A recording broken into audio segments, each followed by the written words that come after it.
পয়গম্বর মুসা নবী আল্লাহর কাছে কথা বলার জন্য যাচ্ছে, এমনি একজন ধনী লোকের সাথে সাক্ষাৎ।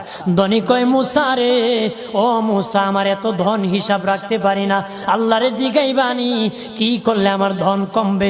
মুসা নবী কয়, ঠিক আছে জিগাইব। একজন বৃদ্ধার সাথে একজন মহিলার সাথে দেখা। মহিলা কয়, মুসা কই যাও, কই যাও রে মুসা? মুসা নবী কয়, তোর পাহাড়ে যাব, আল্লাহর সাথে কথা বল।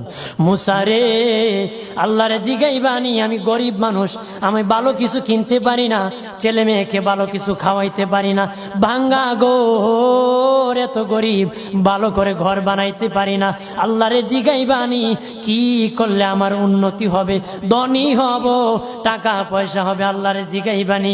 আল্লাহ মুসা নবী কয়, ঠিক আছে, আল্লাহরে জিগাইব, তুমি কেমনে ধনী হইবা?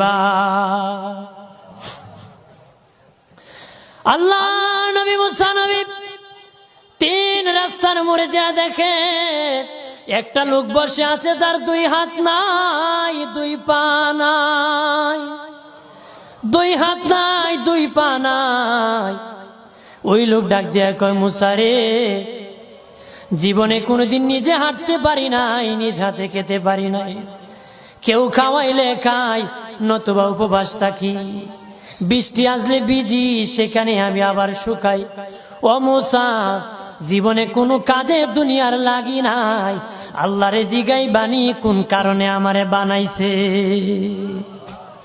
আল্লাহ কয়, জিগাই মনে। মুসা নবী কয়, আল্লাহরে তোর পাহাড়ে মুসা নবী, মুসা ছিল কালিমুল্লাহ, কথা বলার প্রেম ছিল, কথা বলতো, কথা বলার প্রেম ছিল। কথা বলতে বলতে শেষ দিকে আল্লাহ গো, আসার সময় তিনটা লোক আমার কাছে প্রশ্ন করেছে। একজন লোক হলো ধনী, কিভাবে তার ধন কমবে গো? আল্লাহ বলেন, মুসা রে,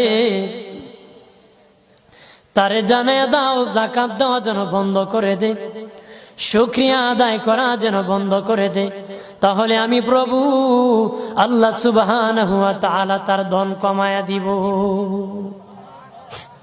যদি শুকরিয়া আদায় বন্ধ করে, তাহলে ধন আমি কমাই দেব। এরপরে মুসা নবী বলে, ও মালিক, আল্লাহ একজন মহিলা বলেছে তার গরিব মানুষ, গরিবী হালত যায় না, যত ইনকাম করে, তার একটা ভাঙ্গা ঘর, ভালো ঘর বানাইতে পারে না গো। ও প্রভু, কি করলে তার ঘর উন্নতি হবে, তার অবনতির থেকে উন্নতি হবে? আল্লাহ বলেন, মুসা রে,